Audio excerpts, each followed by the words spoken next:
రైతు సోదరులకు నమస్కారం.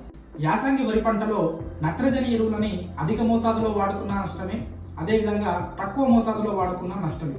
నత్రజనిని ఎక్కువ మోతాదులో అందించినప్పుడు జరిగేటువంటి నష్టాలు ఏంటని మనం చూసినట్లయితే, చేనులో ఈ శాఖీయ పెరుగుదల ఎక్కువగా ఉండి చేను పడిపోవడానికి అవకాశం ఎక్కువగా ఉంటుంది. అదేవిధంగా చీడపీడల యొక్క ఉధృతి కూడా ఎక్కువగా ఉండడానికి అవకాశం ఉంటుంది.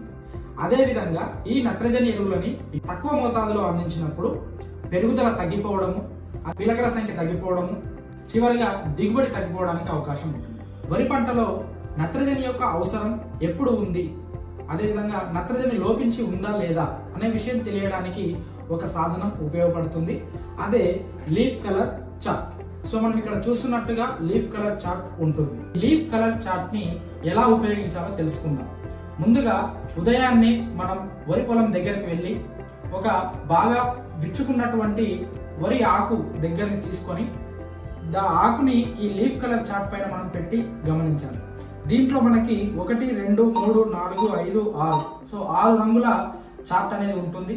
సో మనం టెస్ట్ చేసినటువంటి ఆకు ఏ రంగుతో పోలిందో చూసుకొని దాని స్కోర్ మనం వేసుకోవాలి. 1, 2, 3, 4, 5, 6లో ఏదో ఒక స్కోర్.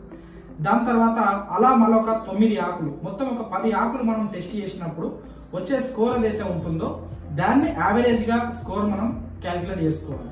సో వచ్చినటువంటి యావరేజ్ స్కోర్ కనుక 3 లేదా అంతకంటే తక్కువ ఉంటే మనకి ఆ పొలంలో నత్రజని లోపించింది అనేటువంటి విషయం అర్థమవుతుంది. ఒకవేళ మనం వచ్చినటువంటి స్కోరు 3 లేదా అంతకంటే ఎక్కువ 4, 5, 6 కనుక ఉన్నట్లయితే మనం నత్రజని ఎరువులు వేయడాన్ని వ్యవధిని మనము పెంచుకోవచ్చు. అదే కనుక మనకి 3 నుంచి తక్కువ ఉన్నట్లయితే మనం వెంటనే మనకు అర్థం కావాల్సిన విషయం ఏంటంటే పొలంలో నత్రజని లోపించింది, వెంటనే మనం నత్రజనిని పొలానికి అందించాలి అనేటువంటి విషయాన్ని మనం అర్థం చేసుకోవాలి. ఈ లీఫ్ కలర్ చార్ట్ ఏదైతే ఉందో దీన్ని నైట్రోజన్ పారామీటర్స్ చెన్నై వాళ్ళు తయారు చేసి వాళ్ళు అమ్ముతా ఉన్నారు. వాళ్ళకు పేటెంటెడ్ ఉంది. లీఫ్ కలర్ చార్ట్ కి సంబంధించినటువంటి వీడియో కనుక మీకు నచ్చితే ఈ వీడియోని లైక్ చేసి షేర్ చేయండి, మరియు క్రాప్ డాక్టర్ యూట్యూబ్ ఛానల్ని సబ్స్క్రైబ్ చేయండి. నేను మీ పార్వతి మహేష్. నమస్కారం.